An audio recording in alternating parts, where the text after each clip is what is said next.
Our team coverage continues now with Action News anchor Christy Leto live near the bridge in Dundalk. And Christy, you talked to local residents earlier today, huh?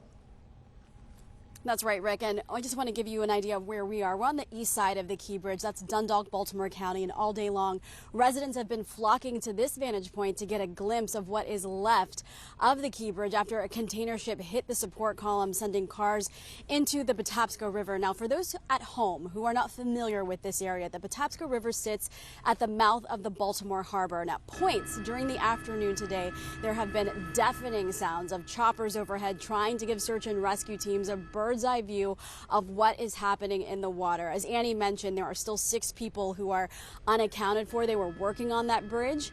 One resident I spoke with says she passed the work crews just before midnight after having left a concert, and now she's wondering if she had stayed out later because she left early.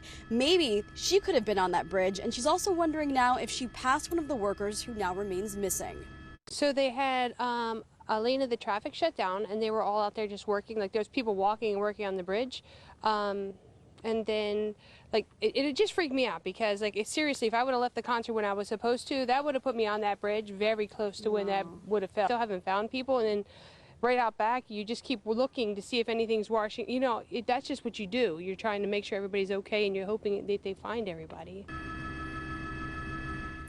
Now, while the human tragedy of today's bridge collapse in Baltimore is still being realized, of secondary concern is the economic toll it will take on both businesses and the supply chains across the region and beyond. About 3 million tons of cargo passed through the Key Bridge just last year alone, not to mention it saw at least 34,000 drivers a day.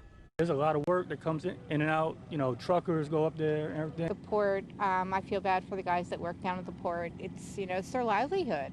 And, you know, as far as like the bridge, everybody now is going to have to have longer commutes to work, and it's just everything in general. The financial, you know, the traffic, everything is just going to be much harder for everyone.